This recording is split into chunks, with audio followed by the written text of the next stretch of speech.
십자가의 도라는 제목으로 말씀을 나누기 원합니다. 사랑하는 여러분, 미국의 건강한 이민교회에서 있었던 일입니다. 교회가 건강하여서 매일매일 교회가 부흥하고 날마다 행복한 신앙생활을 잘 해오는 교회가 있었는데, 우리 교회랑 비슷하네요. 그런데 갑자기 교회가 네 편, 내 편으로 나누어져서 싸우는 그런 엄청난 위기를 맞이하게 되었습니다. 왜 그런 일을 맞이하게 되었을까요? 혹시 임직을 선출하는 장로님 선거 때문에 그런 일이 있었을까요? 아니면 대단한 교리적으로 이단들이 교회에 침투를 해서 교회가 분열이 일어났을까요? 그런 것이 아닙니다. 교회를 발칵 뒤집어 놓은 분열의 시작은 다름이 아닌 주일 점심시간에 끓이던 김치찌개 때문이었습니다. 그날 주방 봉사를 하던 권사님이 김치찌개를 끓이시는데, 이 식당 운영을 하시는 권사님이 김치찌개는 무조건 돼지고기를 썰어 넣어야 깊은 맛이 난다라고 하면서 고기를 듬뿍 넣었습니다. 그러자 옆에 계셨던 학교 급식조리실을 담당하시던 이런 또 권사님도 계셨는데, 그 권사님이 깜짝 놀라면서 이게 무슨 소리냐, 주일 점심에는 깔끔하게 참치를 넣어서 담백하게 끓여야 성도들의 속이 편안하다라고 말하면서 정색을 한 것이죠. 한쪽에서는 김치찌개는 고개를 넣어야 된다 말하고, 한쪽에서는 참치를 넣어야 된다라고 말하면서 양측의 자존심 싸움이 시작되었습니다. 처음에는 주방 안에서 사소한 말다툼으로 시작되었는데, 이 싸움이 남전도의 여전도회로 번지기 시작하더니 급기야 온 교인들이 돼지고기파, 참치파로 나누어져서 줄을 서면서 이제 자신의 주장을 이야기하기 시작했습니다. 점점점 이야기는 심각해져서 돼지고기를 넣는 자들은 은혜가 없다라고 말하고, 참치를 고집하는 자들은 율법주의자라고 말하면서 서로를 향해 영적인 비난까지 쏟아내기 시작했습니다. 내가 평생 요리해온 경험과 내 지혜가 맞다라고 서로 파당을 지어서 돼지고기파, 참치파로 나눠서 이 파당을 지어서 서로 싸우고 있는 동안에 정작 그 교회의 성도들은 김치찌개 한번 먹어보지 못하고 그냥 굶은 채로 집으로 돌아갔다라고 합니다. 여러분, 이 이야기는 어떻게 보면 구전처럼 내려오는 이야기이지만, 그들의 가진 기준과 경험이라고 하는 이런 지혜가 교회 안에 들어올 때 얼마나 허망하고 본질을 잃고 분열하게 되는지를 적나라하게 보여주는 이야기입니다. 오늘 본문에 등장하는 고린도 교회의 모습이 바로 정확히 이와 같았습니다. 서로 교회를 위해 말한다고 하고 예수님을 믿는다고 자부하는 똑똑한 자들이 모였는데, 정작 그들은 세상의 계산의 법과 자신의 기준을 교회 안에 들여와 내 말이 옳고 이 사람의 말을 따르는 것이 옳다라고 말하면서 자신의 라인을 구축하고 자신의 팔을 만들고, 또 교회를 사분오열 시켜서 이렇게 분리시키고 분열시켜 놓고 있었다라는 것이죠. 이들이 왜 그랬을까요? 그들이 그랬던 이유는 세상의 지혜와 자기의 중심에 갖고 있는 생각 때문에 그렇게 되었다라는 것입니다. 사도 바울은 이 분열의 현장에 있는 이 교회를 향하여 사람의 어떤 똑똑함이나 어떤 또 다른 계산법이 아니라 하나님의 가장 완벽한 처방전인 십자가의 도를 제시하게 됩니다. 사랑하는 여러분, 우리가 지금 이 땅을 살아가면서 우리는 지금 무엇을 경계하고 또 십자가의 도를 따르며 살아간다라는 것이 무엇인지를 오늘 말씀을 통해서 살펴보기 원합니다. 특별히 세 가지를 살펴보려고 합니다. 첫 번째는 세상의 가치관을 따지면, 세상의 가치관을 내가 가지고 오면 분열은 일어난다라는 것입니다. 오늘 본문의 말씀은 사실은 저희가 이 성경 말씀을 보면서 각 66권의 가장 대표되는 말씀을 지금 살펴보고 있는 과정 가운데 있습니다. 그 중에 가장 고린도전서에 대표되는 말씀이 뭐냐라고 말하면 사랑장도 있고요, 15장의 부활장도 있지만, 이 고린도전서 1장에 나오고 있는 이 십자가의 도가 이 고린도전서를 가장 대표하는 말씀이다라고 학자들은 입을 모아 이야기합니다. 이 말씀 가운데 나타나고 있는 게 바로 하나님의 지혜입니다. 그래서 오늘 본문을 보시면 하나님의 지혜와 세상의 지혜, 이 두 가지의 지혜가 오늘 본문에 나타나고 있다라는 것을 볼 수 있어요. 특별히 바울은 오늘 본문에서 18절 말씀부터 21절까지의 말씀을 통해서 세상의 지혜가 한계가 있다라는 것을 명확하게 설명해 주고 있습니다. 그래서 특별히 오늘 말씀인 19절 말씀을 보시면 이렇게 말씀이 기록되어 있는 것을 볼 수 있습니다. 함께 한번 읽어보도록 하겠습니다. 19절 말씀입니다. 기록된 바 내가 지혜 있는 자들의 지혜를 멸하고 총명한 자들의 총명을 폐하리라 하였으니. 아멘. 바울이 지금 이 19절 말씀은 이사야서 29장 14절 말씀을 인용한 것인데, 이 이사야서 말씀을 인용한 그 배경을 보면 이사야 시대에 이 남유다 왕국을 위협하는 아주 무서운 국가가 있습니다. 아수르, 아시리아라고 하는 그 거대한 제국이 이 남유다를 침범해 오려고 하고 있었다라는 것이죠.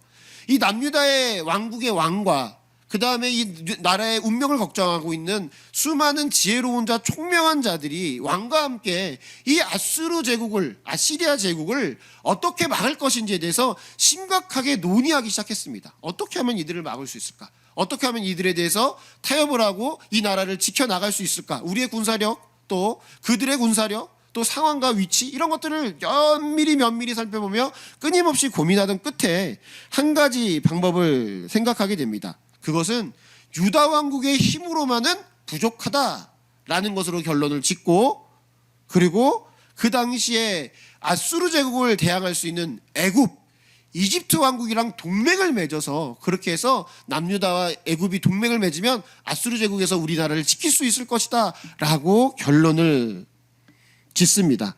여기서 하나님은 말씀하시는 것은 듣지 않았다라는 것이죠. 세상의 방법으로는 이것이 최선이고 가장 지혜로운 선택이라고 볼 수 있었겠지만 결국 이 선택으로 아수르의 침략을 받게 됩니다. 그리고 그들이 기대했던 애굽도 아수르의 침략 앞에서는 그 군대가 속절없이 무너지고 넘어지고 말게 되죠. 결국 남유다 왕국을 살린 것은 그들이 최고의 방법이라고 생각했던 애굽이 아니라 하나님께서 이 아수르 제국의 왕국 그 군사들을 18만 5천 명을 치셔서 그들을 다 죽임으로써 그들의 남유다 왕국이 다시 한번 회생하고 살아나게 되는 것을 우리가 볼 수 있다라는 것입니다. 세상에서 가장 뛰어난 지혜를 가지고 있다고 자부하던 그 지혜와 총명이 위기 앞에서는 아무런 소용도 없었다라는 것이죠. 바울은 이사야의 이 말씀을 인용하면서 20절에 지혜 있는 자, 선비, 변론가들에 대한 이야기를 부르며 그들이 과연 지금 어디 있느냐라고 묻고 있는 것을 우리가 볼 수 있습니다. 20절에 나타난 이 세 명의 부류들은 고린도 교회, 이 고린도 시절 당시에 세상의 눈으로 볼 때 가장 지식과 권력의 정점에 있었던 사람들입니다. 지혜 있는 자는 세상의 이치와 철학을 논하던 그 당시에 그리스의 대철학자들의 제자들, 또 그 철학자들의 모습들을 가지고 있었고, 선비는 율법과 종교적 기득권을 가지고 있었던 학자들을 이야기하고 있고, 또 이 세대의 변론가는 화려한 말재주와 수사학적 기교로 법정과 정치판을 뒤흔들던 정치가를 이야기하게 됩니다. 이 세 명, 당시의 고린도 사회에서 가장 문제를 해결할 수 있을 것이다 라고 자부했던 똑똑한 지도자인 이 세 명의 부류가 지금 고린도 교회 성도들에게 바로 이들의 가치관을 가지고 교회 안에 그대로 그 가치관을 가지고 교회 성도들이 가지고 들어왔다라는 것입니다. 그렇게 세상의 지혜를 교회 안에 들여오니까 교회가 어떻게 되었습니까? 세상에서 하던 그 방식대로, 그 방법대로 파당을 짓고 줄을 세우고 내 지혜가 맞다, 내 언변이 맞다, 내 학파가 옳다, 내 그 목사님 하신 그 말씀이 맞다 라고 말하면서 교회를 분열시키고 있었다라는 것이죠. 이런 참담한 분열의 현장 속에서 바울은 송곳 같은 질문을 던집니다. 그렇게 자랑하고 추종하던 똑똑한 철학자들, 종교학자들, 말 잘하는 정치가들, 그들이 가지고 있는 생각으로 지금 교회가 분열되어 있는 상태에 공동체를 위해서 대체 무엇을 할 수 있냐라는 것이죠. 그 잘난 지혜가 과연 이 교회, 공동교회 도대체 어디에 있냐라는 것입니다. 아무 데도 없었습니다. 사람이 아무리 머리를 맞대고 지혜를 짜내도 죄로 오염된 사람의 지성은 공동체의 갈등을 해결하기는커녕 자기 자랑과 당파 싸움이라고 하는 분열의 괴물만 만들어낼 뿐입니다. 그래서 사도 바울은 20절 하반절에 이렇게 통쾌하게 선언하게 되는 것이죠. 20절 말씀을 보시면 앞에는 지혜가 어디냐로 시작해서 이 세대의 변론가가 어디 있느냐라고 묻고 그 하반부에 하나님께서 이 세상의 지혜를 미련하게 하신 것이냐 아니냐라고 반문하게 된다라는 것입니다. 그리고 21절에서 이렇게 말하죠. 한번 함께 읽도록 하겠습니다. 시작.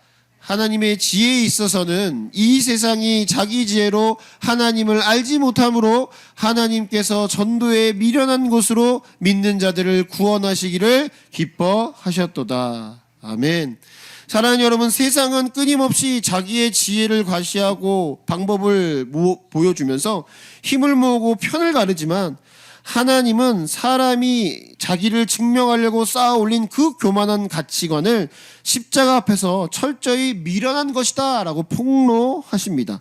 그리고 역으로 사람들이 보기에 가장 미련해 보이는 방식, 예수 그리스도의 십자가의 복음을 선포하는 전도의 미련한 곳을 통해 우리를 구원하시고 하나 삼기를 기뻐하신다라고 우리에게 말씀해주고 있다라는 것이죠. 여러분, 우리가 예수님을 믿었던 모습을 한번 돌이켜 보십시오. 우리가 예수님을 믿기 위해 우리가 무엇을 했습니까? 대학 수학 수능 시험과 같은 그런 시험을 통과해야 우리가 예수를 믿을 수 있습니까? 아니면 우리가 어느 일정한 재산을 가져야 예수 그리스도를 믿을 수 있습니까? 아니면 어떠한 사회적인 정치적인 모임을 우리가 가지고 있어야 이 사람이 그래야 예수를 믿을 수 있다라고 우리가 이야기를 합니까? 그렇지 않습니다. 없습니다. 그런 것은. 예수님의 십자가를 믿는다면, 그 사람의 그 십자가의 은혜를 경험했다면 그 사람이 세상적으로 뛰어난 사람이든지 세상적으로 가장 못난 사람이든지 상관없이 우리가 감히 측량할 수 없는 깊은 십자가의 도 아래 우리가 모여져서 교회를 이루고 있지 않느냐라는 것입니다. 사랑하는 여러분, 우리가 교회 안에서 이 세상의 가치관을 버리지 못하고 여전히 내 경험, 나의 똑똑함, 나의 계산을 앞세우면 아무리 교회를 위한다고 이야기하여도 결국 과거의 유다 백성들처럼 또 오늘 본문에 나타난 고린도 교회의 사람들처럼 부끄러운 분열의 자리로 우리는 떨어질 수밖에 없습니다. 세상 속에서도 사실은 마찬가지입니다. 세상의 가치관을 따라가면 가정도 교회도 우리가 살아가는 이 나라와 이 민족도 결국 끊임없는 이념과 다툼으로 분열할 수밖에 없습니다. 세상의 계산법이 아닌 하나님의 지혜, 십자가의 도를 따르시며 살아가시는 그런 귀한 믿음의 종들 되시길 간절히 축원합니다. 우리는 그래서 늘 가치관을 가져야 될 게 뭐예요? 세상의 가치관을 가지고 우리가 모든 것을 바라보면 안 된다라는 거예요. 그것을 꼭 기억하며 살아가시는 믿음의 종들 되시길 간절히 축원합니다. 두 번째는 무엇인가 하면 자기중심적인 표적과 지혜는 분열의 원인이 된다라는 겁니다. 자기중심적인 표적과 지혜는 분열의 원인이 됩니다.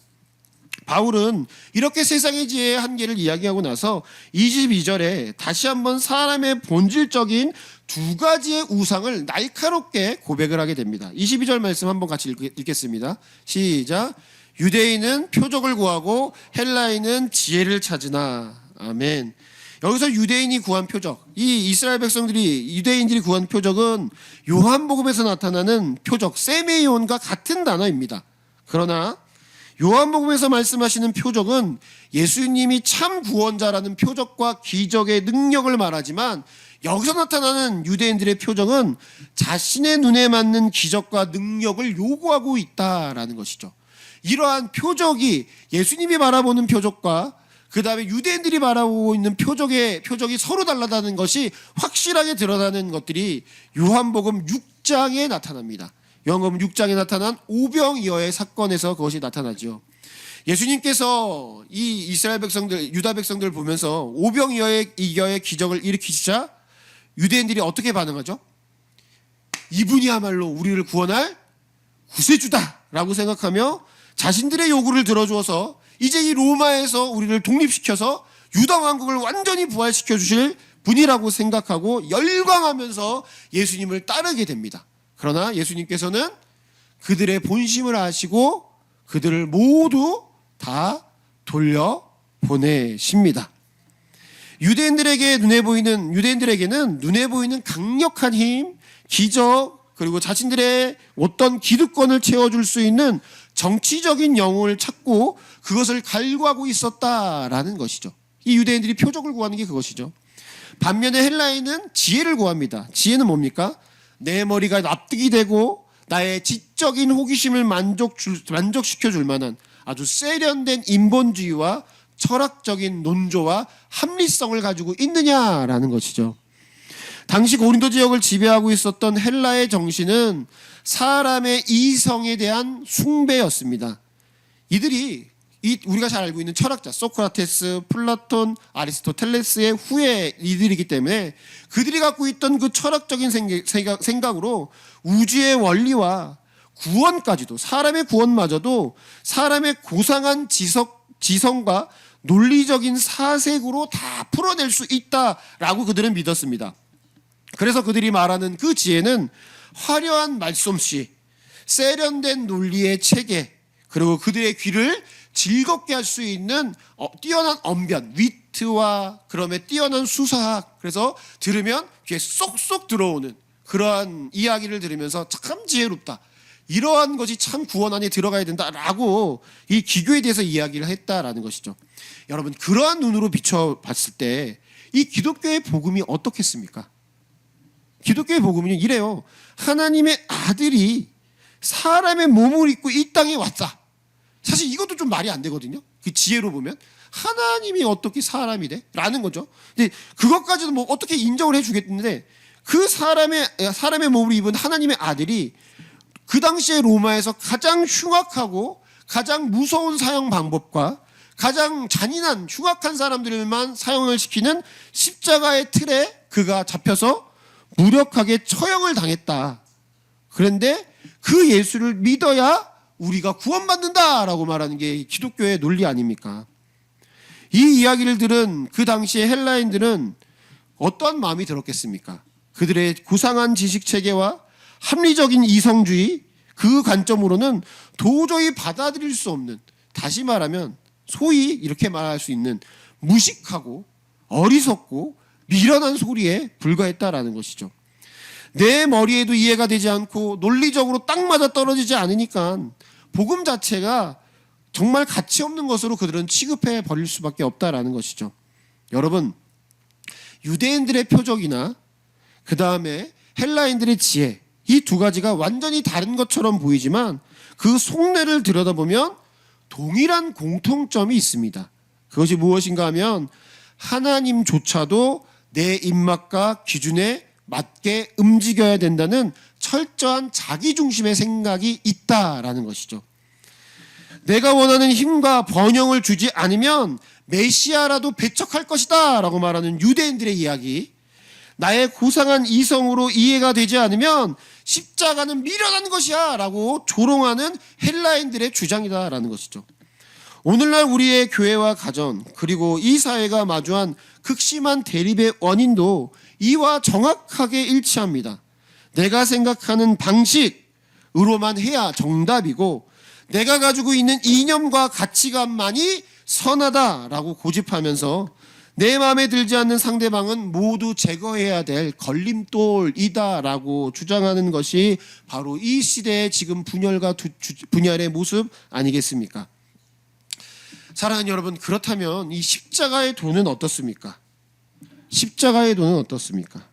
십자가는 나의 잘남과 나의 옳음을 증명해주는 보증서가 아닙니다. 여러분, 우리가 다시 한번 생각을 해보시면 예수님을 믿을 때, 십자가 앞에서 무릎을 꿇을 때 어떤 마음으로 우리가 십자가 앞에 무릎을 꿇고 예수님을 나의 구주로 인정하셨습니까? 십자가의 도를 들으면서 정말 내가 생각한 것이 맞았어. 내가 옳았어. 내가 지혜로웠어. 내가 이 논리적으로 똑똑해. 내가 이거 예수님 믿는 게 이렇게 저렇게 살펴보니까 딱 맞아. 라고 말하면서 십자가를 내가 선택한 게 좋았다 라고 생각하면서 믿으시는 분들은 사실 별로 없으셨을 것입니다. 오히려 교회에 왔는데 무슨 이유가 없어요. 어떤 설명을 할 수가 없어요. 그리고 스스로 생각할 때 이러면 안 되는데 내가 왜 이렇게 창피하게 이러지? 그러면서 교회에 앉아서 흘러나오는 눈물을 주체하지 못하는 그러한 경험이 있으시지 않으시냐라는 거예요. 제가요 최근에 한 유명 연예인이 하나님을 인격적으로 만나고 자신이 변화된 간증에 대한 이야기를 들은 적이 있습니다.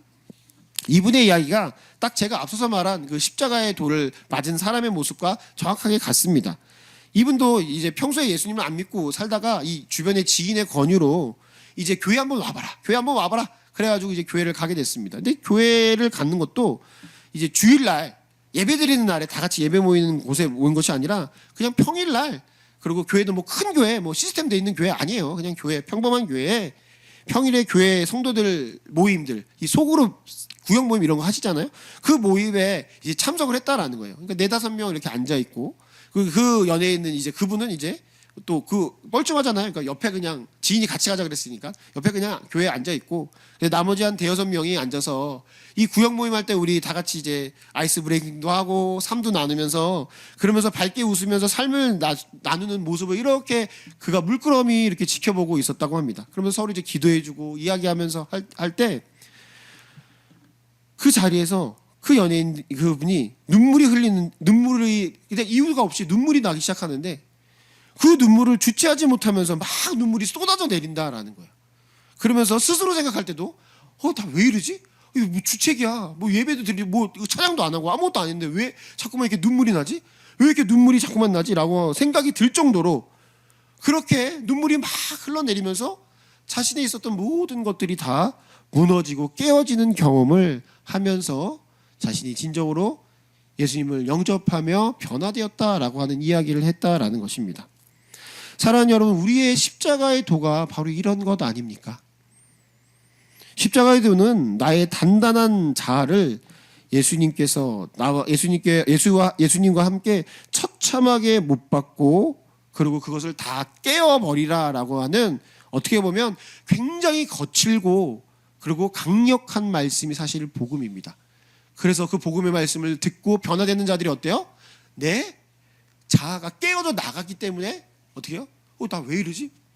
나 오늘 안 우는 사람인데? 막 그러면서 눈물이 막 주체할 수 없이 막 흘러나가는 것이죠. 이 복음을 가지고 사랑하는 여러분, 오늘 본문의 현실과 우리의 삶의 현실을 적용해 본다면 결국 나의 중심적인 생각을 내려놓지 않는 한 우리는 결코 분열을 멈출 수 없을 것입니다. 그 중심을 내려놓고 십자가의 도를 따라 우리가 진정으로 교회와 세상 속에서 분열이 아닌 화합의 모습을 드러내며 살아가시길 바랍니다. 그럴 때 우리가 십자가의 도를 딸 때는 나의 중심이 아닌, 내 생각이 아닌 십자가가 나의 중심이 되는 그런 놀라운 은혜의 말씀을 붙잡고 살아가시는 귀한 믿음의 종들 되시길 간절히 축원합니다. 마지막 3번째는 십자가의 도가 하나가 될 수 있는 유일한 길이다라는 거예요. 고린도 교회의 이 찢어진 상처를 싸매기에 바울이 제시한 방법은 인간의 어떠한 타협이나 그들이 가지고 있는 지혜로운 것을 다 가지고 와서 이렇게 설명하는 세련된 외교술이 아니었습니다. 그리스도의 십자가뿐이었고, 세상의 눈으로 볼 때는 앞서서 말씀드린 것처럼 사형장에 십자가의 틀에 무력하게 달려 피 흘려 죽은 예수 그리스도, 패배자요 무능력한 극치의 사람이었지만 부르심받은 우리에게는 그리스도는 하나님의 능력이요 하나님의 지혜다라고 말하며 그 그리스도의 길로 십자가의 도로 하나 될 것을 이야기하고 있다라는 것입니다. 여러분, 우리가 십자가의 도로 살아가는 것, 하나 된다라는 것을 우리가 우리의 삶 가운데 어떻게 녹여내며 살아갈 수 있을까요? 그 대답은 모든 사람들을 바라보며 십자가의 사랑으로 우리가 서로 바라보고 인정하고 그들을 용납해 주어야 한다라는 것입니다. 무슨 이야기인가 하면요, 예수님의 12제자를 우리가 보아야 한다라는 것입니다. 예수님께서 12제자를 부르시죠. 이 12제자의 면면을 보면 처음에 4명인 제자 베드로와 안드레와 야고보와 요한은 그저 평범한 사람들이었습니다. 그런데요, 사실은 예수님의 제자는 그냥 평범한 사람들만 있지는 않았어요. 예수님의 제자 12명의 제자들 가운데 한 명은 열심당 시몬이라고 하는 사람이 있었습니다. 이 열심당을 영어로 보면 질럿이라고 하는데, 이것을 다른 이야기하면 철저한 유대 민족주의자인 거예요. 예수님의 제자 중에 누가 있냐면 철저한 유대 민족주의자가 있는 거예요. 이 사람들이 어떤 사람이냐면 지금 우리 시대로 보면 독립운동가 같은, 이제 과거에 일제시대 독립운동가 같은 사람들인 거죠. 그래서 이 사람들은 이 칼을 가슴속에 늘 품고 다녔어요. 품고 다니면서 로마의 제국의 압제에 대해서 대항하는 사람들이 바로 이 열심당원들이었거든요. 예수님의 제자 중에 그런 사람이 들어와 있었다라는 거예요. 그러면 제자들의 측면에서 그런 사람들, 이제 열심당원만 있는 것이 아니라 또 제자들 가운데 우리가 잘 알고 있는 대표적인 제자가 한 명 있죠. 바로 마태라고 하는 제자가 있습니다. 이 마태는 어떤 사람이죠? 마태는 그 당시에 세리였습니다. 세금을 거두는 자였는데, 세리는 당시에 가장 로마와 가깝게 지내는, 어떻게 보면 친로마의 로마적인 사람이었습니다. 로마의 정권에 들어가서 그 자리를 차지하는 사람들이었기 때문에, 그래서 유대인들은 세리를 뭐로 취급했어요? 죄인으로 취급하면서 상종하지 않았다라는 것이죠. 여러분, 그렇게 보면요, 예수님의 12제자는 그냥 뭐 이렇게 예수님께서 12명을 그냥 무던하고 뭐 문제없는 사람들로만 뽑은 것이 아니라 사회적이나 위치적으로 봤을 때 서로 만나지 않을 사람들도 있었고, 또 모두 만날 수 있는 사람들도 있었고, 더 나아가서 둘이 만나면 둘 중에 하나는 뭔가 구단이 나야 돼, 결단이 나야 되는 양극단의 사람들도 있었다라는 거예요. 12명의 제자들이 그랬었어요. 그래서 제자들이 막 서로 막 싸우죠. 그런데 예수님께서 그 제자들을 바라보실 때 그 제자들에게, 야, 너는 말하는 걸 들어보니까 너무 극단적이야. 넌 우리 제자가 될 수 없어 라고 말하는 사람이 12제자 중에 한 명도 없었다라는 거예요. 이게 예수 그리스도의 십자가 안에 있는 교회의 모습입니다. 그럼 우리가 이 교회를 어떻게 지금 품고 어떻게 지금 바라보아야 하는가라고 우리는 다시 한번 살펴볼 필요가 있다라는 것이죠. 이러한 각각의 생각과 각각의 마음에 있던 이 사람들이 3년간 예수님의 삶을 쫓아다니고 마침내 예수님께서 십자가에 달려 돌아가셨을 때, 그리고 다시 부활하셨을 때 이들이 어떤 일이 일어나게 되었습니까? 열심당원 시몬, 그가 가지고 있었던 그 칼을 아마 땅에다 버렸을 것입니다. 사람의 총칼보다 무력하게 죽임당하신 예수 그리스도의 십자가가 온 인류의 죄를 해방시키시는 진짜 하나님의 표적이요, 하나님의 능력임을 보았기 때문입니다. 마태는 더 이상 돈에 대해서 관여하지 않았을 것입니다. 세상의 영악한 계산법보다 하나님의 아들이 나를 위해 죽으신 그 십자가가 우주 최고의 하나님의 지혜임을 깨달았기 때문입니다. 유대인이 구하던 진짜 능력도, 헬라인이 찾던 진짜 지혜도 오직 십자가의 예수님 안에만 있었습니다. 각자 자랑하던 세상의 표적과 지혜가 십자가 앞에서 완전히 깨어지자 비로소 열심당 시몬과 세리 마태는 서로 형제라고 부르며 하나가 될 수 있었다라는 것이죠. 이것이 바로 십자가의 도이고, 그 십자가의 도를 이루어내는 것이 교회의 모습입니다. 그래서 24절 말씀에 사도 바울이 무엇이라고 이야기합니까? 함께 한번 읽도록 하겠습니다. 시작. 오직 부르심을 받은 자들에게는 유대인이나 헬라에게나 그리스도는 하나님의 능력이요 하나님의 지혜니라. 아멘. 여러분, 십자가의 도는, 즉 예수님의 십자가는 유대인이나 헬라인을 가리지 않고 그들을 향한 하나님의 능력이 임하고 그의 지혜가 임하게 됩니다. 이것이 우리 교회의 모습이고 우리가 갖춰야 될 모습이다라는 것이죠. 여러분, 이 말씀을 준비하면서요, 저는 사실은 오늘 이제 66권의 말씀이라고 말씀 제가 드렸잖아요. 1년 동안의 말씀을 그래서 사실은 다 준비하고 1년의 말씀 계획이 그 1년 넘어서도 있어요. 말씀의 계획이 지금 다 스케줄이 잡혀 있어요. 그래서 사실은 오늘 본문의 말씀을 보면서 이 제가 새벽의 말씀을 고린도전서 말씀을 지금 계속 하고 있지 않습니까? 그래서 겹치기도 하고 이 겹치기도 해서 제가 이거를 이번 주로 하지 말고 다음 주로 할까 이제 고민을 하다가 이 말씀을 다시금 했습니다. 특별히 오늘 6월이고 호국 보훈의 달이고 또 지금 선거가 끝났고 이 선거가 잘 끝나서 문제가 없으면 좀 다행이겠는데 문제가 없이 끝나도 말들이 많고 지금 막 나눠지고 있을 텐데 문제까지 있어서 지금 더 많은 문제가 일어나고 있어요. 그것을 보면서 말씀을 이것을 놓고 특별히 제가 뭐 이것을 정하자 막 이런 것도 아니었지만 교회 이 1장부터 4장까지 고린도 교회에서 분열이 일어나고 있는 대한 내용을 하면서 이 바울이 어떻게 이 분열을 이제 해답을 해주고 있는가에 대해서 이야기하고 있는 걸 이 말씀을 붙잡으면서 우리 교회가 과연 어떠한 이 사회 가운데서 어떻게 대답을 해야 옳은 것일까라는 고민을 계속하게 되었다라는 것이죠. 여러 가지를 고민하게 되었고 또 제가 말씀을 준비하면서 교회가 뭔가 대답을 줘야 된다고 계속 압박을 주는 것 같은 느낌을 받았습니다. 근데 저희가 이 말씀을 준비하면서 기도하면서 제가 그리고 기도하면서 말씀을 다시 보면서 결론적으로는 우리는 어떠한 생각이 옳고 그르는 것 사회에서 말하면서 우리에게 어느 편에 서라라고 자꾸만 이야기하지만 우리가 내놓을 건 교회가 내놓을 거는 십자가의 도밖에 없다라는 것이고 교회가 내놔서 우리 교회의 구성원을 만드는 거는 제자들의 모습으로 우리가 제자 교회를 만들어야 되는 게 교회의 모습이다라고 우리는 대답할 수밖에 없다라는 것이죠.